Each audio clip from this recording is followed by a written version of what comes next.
play, I spent a lot more time sort of over coffee with you at Pan Quotidian trying to get the plot straight than I ever had on either The Liar or on Heir Apparent, which were pretty straight ahead. But on this play, I must say you were giving brilliant notes right from day one. And just the other day, I happened to see the first draft of it, and I thought, oh my God, Michael let me continue on this after seeing that, seeing that draft. So I would say that,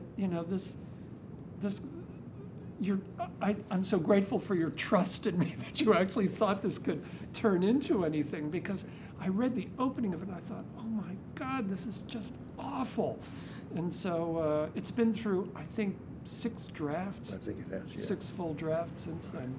And but this one has been great fun because it's so unknown. And the plot is really complicated, which is the fun of the play.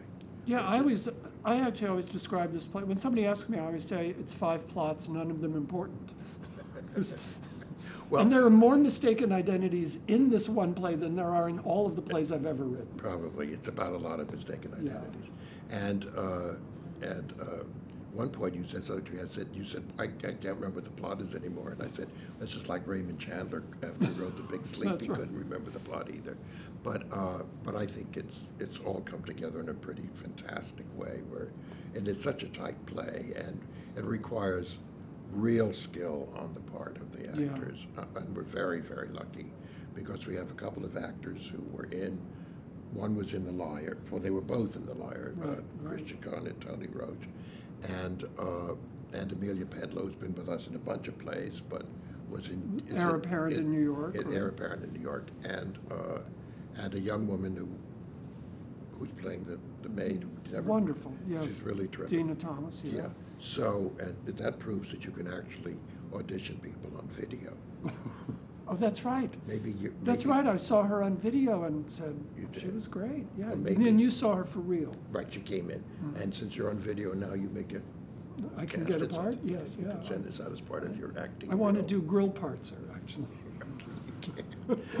But so we've had, we've had a lot of fun in rehearsal, and they're very inventive, and so because of that, they feel the comedy is really high and lifted, and it's also so wonderful. Usually I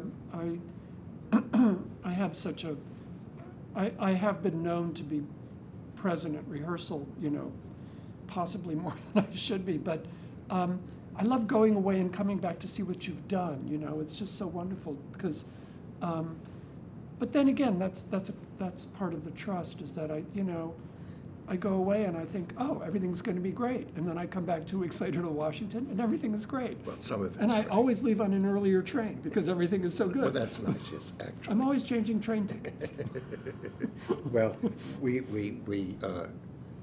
it's great to just go in rehearsal, and it's nice. And when you come, we always ask you to come somewhere in the middle of the very beginning, of course, and then in the middle of rehearsal. Yeah.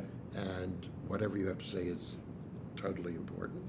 And but during the first couple of weeks of rehearsal, we would call you at night, and you would say, "What about this?" or "This is not clear." Yeah. There are a couple of plot points in the play about what's in what letter, and we couldn't figure out, and then you'd come back and you'd solve it, or you'd write another